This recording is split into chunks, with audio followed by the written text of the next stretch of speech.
യുകെയിൽ ഇറങ്ങിയ എമ്പുരാനും കേരളത്തിൽ ഇറങ്ങിയ എമ്പുരാനും വർഷം വേറെയാണ്. കാരണം നമ്മള് കോക്കിന്റെ റിവ്യൂ ഒക്കെ കണ്ടിട്ട് കോക്കല്ലേ കോക്ക് ശ്വാസം എന്നിവരുടെ റിവ്യൂ കണ്ടിട്ടാണ് നമ്മള് പടം കാണാൻ പോയത്. ആ റിവ്യൂ ഞാൻ പറഞ്ഞുതരാം. ഇപ്പൊ ഒരു റിവ്യൂ എങ്ങനെ തെറ്റിദ്ധരിക്കപ്പെടും പ്രേക്ഷകർക്കിടയിൽ എന്നുള്ളതിനുള്ള ഉത്തമ ഉദാഹരണമാണ് ഞാൻ ഇങ്ങനെ എന്തെങ്കിലും കേട്ടിട്ടുണ്ടെങ്കിൽ അതിൽ വിശ്വസിക്കുന്ന ആളാണ്. അപ്പം ഞാൻ അത് വിശ്വസിച്ചിട്ട് ഞാൻ പറഞ്ഞു സിനിമ ലോക്കൽ സിനിമ ഒരു ഇതില്ല അങ്ങനെ ഇങ്ങനെ ഞാൻ കാരണം അത്രയും കമന്റ്സും വ്യൂവേഴ്സും ഉള്ള 2 വീഡിയോ ആണ്. അത് റിവ്യൂ ഉള്ള പടങ്ങളെല്ലാം നമ്മൾ കണ്ടു നോക്കിയപ്പോഴെല്ലാം ആ റിവ്യൂല് പറഞ്ഞ പോലെയുള്ള കാര്യങ്ങളായിരുന്നു. പക്ഷെ ഇത് എനിക്ക് മനസ്സിലാവണില്ല എമ്പുരാന്റെ കാര്യം. ഒന്നുകിലും ചിലപ്പോ പുള്ളിക്കാരെ കണ്ട വേർഷൻ വേറെ ആയിരിക്കും, നമ്മൾ യുകെയിലെ വേർഷൻ വേറെ ആയിരിക്കും, അങ്ങനെ ആയിരിക്കും. അല്ലെങ്കിൽ പുള്ളിക്കാരെ പറഞ്ഞെന്ന് അറിഞ്ഞപ്പോ തിയേറ്ററിൽ അവര് വേറെ പടം എടുത്തിട്ട് കാണിച്ചു, അല്ലെങ്കിൽ ഇയാൾ ഉറങ്ങിയിട്ടായിരിക്കും തിയേറ്ററിൽ ഇരുന്നത്. അതോ അല്ലെങ്കിൽ പെയ്ഡ് റിവ്യൂ എന്താ നമുക്കറിയില്ല. എന്തായാലും പടത്തിൽ പുള്ളി പറയുന്ന റിവ്യൂല് പറയുന്ന പല കാര്യങ്ങളും റോങ് ആണ്. പടത്തിൽ എന്താണ് കുറേശ്ശിയായിട്ട് വന്നതിന് ശേഷം പുള്ളിക്ക് ഇതില്ല, കുറേശ്ശിയായിട്ട് ഇങ്ങനെ ജാക്കറ്റ് ഇട്ട് ഇങ്ങനെ ഇരിക്കണം പുള്ളി. എനിക്കൊന്നും പുള്ളി വേറെ വെളി രാജ്യത്തുള്ള സിനിമകളൊന്നും കാണൂല. ഉള്ള മലയാളത്തിൽ ഈ ഇട്ടാവട്ടം ഈ ഒട്ടക്കണറ്റിലുള്ള ആളില്ല, അതാണ്. അതും ഈ സീക്വൻസ് മനസ്സിലാവാത്തതാണോ പലതും. ചിലപ്പോ സ്റ്റോറി മനസ്സിലായി കാണില്ല, എന്താണ് പൃഥ്വിരാജ് ഉദ്ദേശിക്കണത് എന്നുള്ളത് മനസ്സിലായിട്ടില്ല. കാര്യം പുള്ളിക്കാരെ ഏറ്റവും ലാസ്റ്റ് പറഞ്ഞത് അവസാനത്തെ ഇത്രയും വലിയ ഖുറൈഷി അബ്രഹാം എന്നുള്ള ആള് ഈ വില്ലനുമായിട്ട് കിടന്ന് അടികൂടുന്നത് അതില് എടുത്തു പറയുന്നുണ്ട്. എനിക്ക് ഇത് എന്തുകൊണ്ടാണ് അങ്ങനെ ചെയ്യാൻ കാരണം റീസണും കൊടുത്തിട്ടുണ്ട്. ഈ മോഹൻലാലിന്റെ ക്യാരക്ടർ ഏത് പോർട്രേറ്റിലാണെന്നുള്ളത് മനസ്സിലായി. അപ്പോൾ നല്ലവനല്ല മോഹൻലാൽ ഈ ലൂസിഫർ എന്ന് പറഞ്ഞ ഒരു ഡെവിൾ ക്യാരക്ടറാണ്, നെഗറ്റീവ് ക്യാരക്ടർ ഷെയ്ഡ് ഉള്ളത്. അപ്പൊ അങ്ങനെയുള്ള ആൾക്കാരെന്ന് പറഞ്ഞാൽ ഈ ലൂസിഫറൊക്കെ എന്താണെന്ന് അറിഞ്ഞുവെങ്കിൽ ഈ ലൂസിഫർ പേര് വന്നതിന്റെ കാര്യം മനസ്സിലാവണം. പിന്നെ ഒരു കാര്യം എനിക്ക് അറിയാനുള്ളത് എന്താന്ന് വെച്ചാല് ഈ ബേപ്പൂർ സുൽത്താൻ, അശ്വിൻ മാടപ്പള്ളി, അങ്ങനെ കുറച്ച്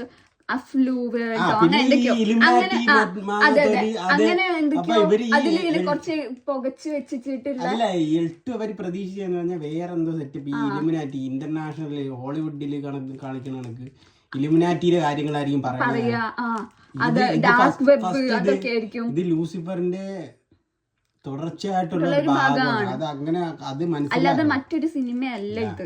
അപ്പോ ഇതില് ഒരു നെഗറ്റീവ് പറയാൻ എനിക്ക് ബോറടിപ്പിക്കുന്ന ആന്റണി പെരുമ്പാവൂരിന്റെ ക്യാരക്ടർ വന്നപ്പോ ചിരിച്ചിന്. അത് വേറെ ആർക്കെങ്കിലും കൊടുത്തൂടെ, എന്തിനാണ് അയാൾ കൊടുത്തത്?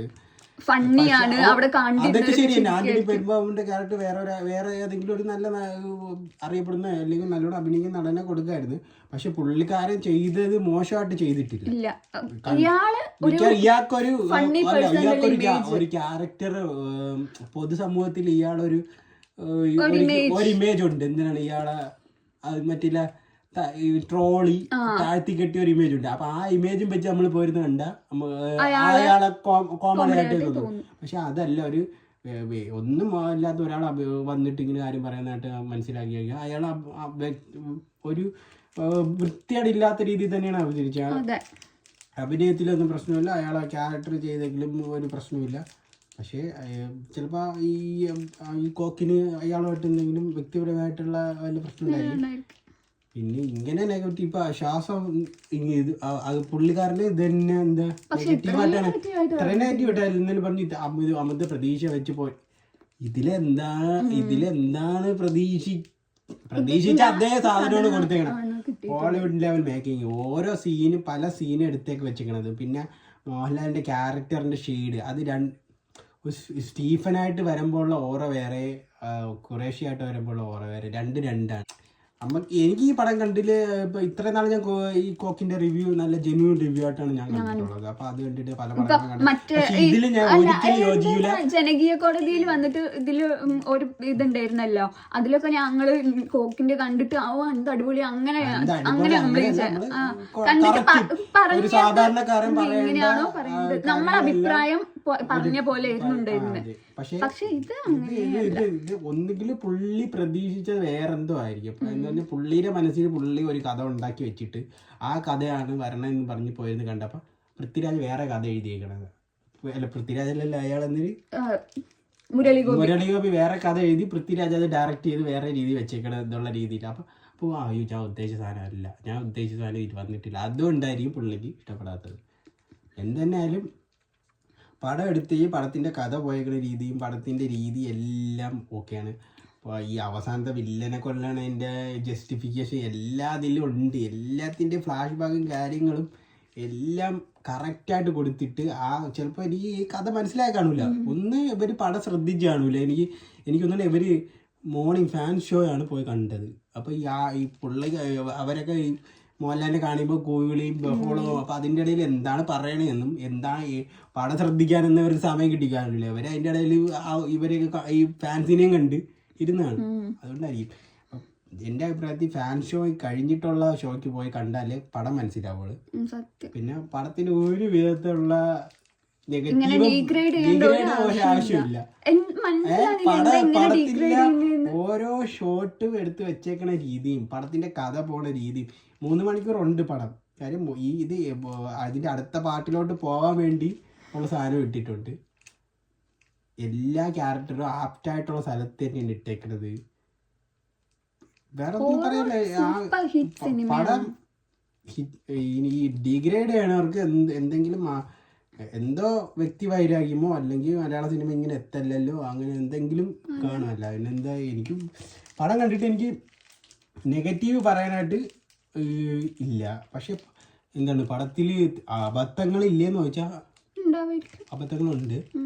പക്ഷെ അത് അങ്ങനെ പറയത്തക്ക അബദ്ധങ്ങളല്ല. അതിപ്പോൾ ബാഹുബലിയിൽ ഇഷ്ടംപോലെ അബദ്ധങ്ങളുണ്ട്. അത് വെച്ചൊക്കെ നോക്കുമ്പോൾ ഇത് എന്തുമാത്രം ബാഹുബലി, KGF ഇതിലൊക്കെ എന്തെല്ലാം അബദ്ധങ്ങളുണ്ട്. അതേപോലെ എത്ര വലിയ പടമായാലും അതിലൊരു ചെറിയ മിസ്റ്റേക്ക്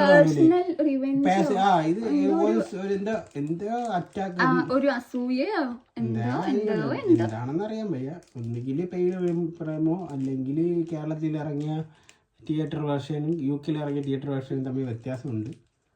അല്ലെങ്കിൽ പുള്ളിക്കാരെ ഫാൻ ഷോ കണ്ടുകൊണ്ടിരുന്നപ്പം കഥ ശ്രദ്ധിക്കാനോ പറയണ എന്താണെന്ന് ശ്രദ്ധിക്കാനോ ഉള്ള സമയം കിട്ടി കാണൂല. ഇതുമല്ലെങ്കിൽ പുള്ളി കിടന്ന് ഉറങ്ങി കാണും. അല്ലെങ്കിൽ പുള്ളി ഒരു കഥ മനസ്സിൽ വിചാരിച്ച് പോയി കാണും. അപ്പോൾ ആ കഥ തന്നെ അവിടെ വരണമെന്ന് ആഗ്രഹിച്ചു കാണും. അത് വന്നില്ല, അതിൻ്റെ ഫ്രസ്ട്രേഷൻ ആയിരിക്കും. പുള്ളി നമ്മൾ ഇത് എതിർപ്പായിട്ടും കുറ്റപ്പെടുത്തിയും പറയണില്ല. പക്ഷെ പുള്ളിയിൽ ഇത്രയും നാൾ നമ്മളെ ഒരു റിവ്യൂ ട്രസ്റ്റ് നോക്കും. അപ്പൊ അങ്ങനെ കണ്ട് നമ്മൾ കുറെ സിനിമ ഞാൻ വരെ അങ്ങനെ വിചാരിച്ച് പ്രേക്ഷകരുടെ തെറ്റിദ്ധാരണ വരുത്തുന്ന ഒരു സംഭവം നമ്മളല്ല. പുള്ളിയുടെ റിവ്യൂ ഉണ്ട്. നമ്മൾ പല പടങ്ങളും കണ്ടപ്പോ നമുക്ക് ആ റിവ്യൂവും പറഞ്ഞ കാര്യവും ആ പടത്തിലെ കാര്യം കറക്റ്റ് കണക്ട് ആയിരുന്നു.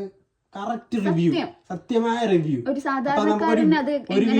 ഒരു വിശ്വാസം ഉണ്ടായിരുന്നു റിവ്യൂവിന്റെ പേരിൽ. പക്ഷേ ഞാൻ എവള് എന്റെ അടുക്ക ഇങ്ങനെയാണ് സംഭവം, ഈ പടം കാണുന്നത്, പിന്നെ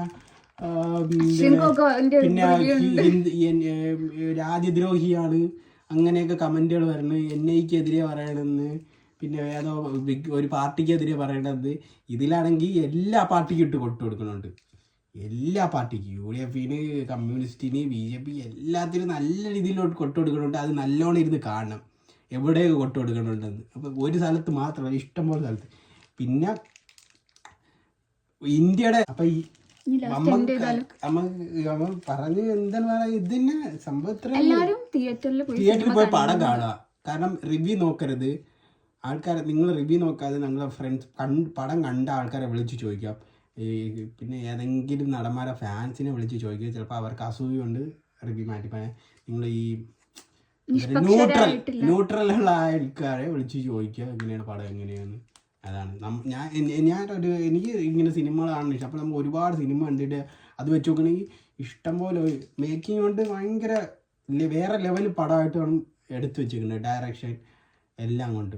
പിന്നെ പടത്തിന് ഈ നെഗറ്റീവ് വരുന്നത് ഒന്നുകിൽ ഏതെങ്കിലും ഒരു ആൾക്കാരുടെ ഫാൻസ്, അല്ലെങ്കിൽ ഇഷ്ടപ്പെടാത്ത ആൾക്കാർ, അല്ലെങ്കിൽ പൃഥ്വിരാജിനെതിരെയുള്ള ദേഷ്യമുള്ള ആൾക്കാർ, അല്ലെങ്കിൽ മലയാള ഇൻഡസ്ട്രി വളരെ അനുവദിക്കാത്തത് മലയാളത്തിൽ ഇത്രയും വലിയൊരു നല്ലൊരു പടം വന്നിട്ട് അത് വേറെ മലയാളികളെ തന്നെ അതിനെ നശിപ്പിച്ചിട്ട് അപ്പം ബാക്കിയുള്ള സ്ഥലത്ത് ഓടൂലല്ലോ. അങ്ങനെയൊക്കെ ചിന്തിച്ച് ചെയ്യണ ആൾക്കാരായിരിക്കും. എന്ത് തന്നെ ആയാലും പടം നല്ല പടമാണ്, എല്ലാവരും തിയേറ്ററിൽ പോയി കാണാം. കാര്യം ബാക്ക്ഗ്രൗണ്ട് മ്യൂസിക് ആയാലും ബാക്ക്ഗ്രൗണ്ട് മ്യൂസിക് തെറ്റിപ്പോയി, ബാക്ക്ഗ്രൗണ്ട് മ്യൂസിക് ആയാലും പിന്നെ ബാക്ക്ഗ്രൗണ്ട് മ്യൂസിക് ആയാലും പിന്നെ ഷോർട്ട് എടുത്തേക്കണം. പിന്നെ ആരോ കോക്കാണ് പറഞ്ഞത് സ്ലോ മോഷൻ, എന്തിനാ ഇത്ര ആവശ്യമുള്ള സ്ഥലങ്ങളെ സ്ലോ മോഷൻ വെച്ചിട്ടുള്ളൂ. ഇപ്പം നിങ്ങൾക്ക് പിന്നെ ഫൈറ്റ് എന്ത് കണ്ടംപററി ആയിട്ട് ഇയാൾക്ക് പിന്നെ എന്ത് ഫൈറ്റാണ്, ഇയാൾ ജോൺ വിക്കിലെ ഫൈറ്റാണ് മോഹൻലാലിനെ കൊണ്ട് ചെയ്യിപ്പിക്കുകയാണ്, അതായിരിക്കും പുള്ളി ചിന്തിച്ചത്. എടോ ഒരാളെ ആ മോഹൻലാലിൻ്റെ ഇത് വെച്ച് പ്രായവും പരിധിയും വെച്ചുള്ള നല്ല ഫൈറ്റ്. ജോൺ വിക്കിലെ ക്യാരക്ടറൊക്കെ പോർട്രേ ചെയ്യണമെങ്കിൽ ഉണ്ണിമുകുന്ദനെ അതിൽ ടൊവിനോയിനെ പൃഥ്വിരാജിനെ അങ്ങനെയുള്ള ആൾക്കാരെ വെച്ച്. ഇത് ഇങ്ങനെ ബാഹുബലിയിലെ ഫൈറ്റ് എങ്ങനെ അതേപോലെ ഒരു മാസമായിട്ടുള്ള ഫൈറ്റ് തന്നെയാണ് ഇതിലും കൊടുത്തേക്കണം, ആവശ്യത്തിനുള്ള ഫൈറ്റ് തന്നെ കൊടുത്തേക്കണം. അല്ലാതെ പുള്ളി ഉദ്ദേശിക്കുന്ന രീതിയിൽ ഇനി ഏത് പടത്തിൻ്റെ നോബഡി എന്ന് പറഞ്ഞൊരു ഇംഗ്ലീഷ് പടമുണ്ട്, അതിലടക്കത്തെ ഫൈറ്റൊക്കെ വേണമെന്ന് വെച്ചാൽ അതിനുള്ള സംഭവം ആയിട്ടില്ല. അത് ഇറക്കി വിടാനോ, കാരണം ഇത് ഇന്ത്യയിലാണ് ഈ പടം ഇറക്കണത്. അപ്പോൾ ഇന്ത്യയിൽ എല്ലാവർക്കും ഇപ്പം നോർത്ത് ഇന്ത്യയിലും സൗത്ത് ഇന്ത്യയിലും എല്ലായിടത്തും ഓടണ രീതിയിലുള്ള ഫൈറ്റാണ് എടുത്ത് വെച്ചാണ്. ഇനി മറ്റേ ഫൈറ്റ് ഇറക്കാം, അതിന് സമയമായിട്ടില്ല. അത് മിക്കവാറും ചിലപ്പോൾ അടുത്ത L3-യിലായിരിക്കും വേണം. പിന്നെ കുറേ കാര്യങ്ങൾ L3-ക്ക് വേണ്ടി ഇതിൽ ചെയ്ത് വെച്ച് കുറേ എന്താണ് ഡീകോഡ് ചെയ്യാനുള്ള സാധനങ്ങൾ ഇട്ടിട്ടുണ്ട്. അത് മനസ്സിലായ ആൾക്കാർക്ക് മനസ്സിലായി കാണും. പൃഥ്വിരാജ് കുറേ ഡീകോഡ് ചെയ്യാനുള്ള സാധനം ഇട്ടിട്ടുണ്ട്, ചെയ്തിട്ടുണ്ട്. അത് ആർക്കൊക്കെ ഈ കോക്കിനൊന്നും ഒരിക്കലും മനസ്സിലായി കാണില്ല. ഉണ്ടെങ്കിൽ ഇത് വല്ലതും പറയും.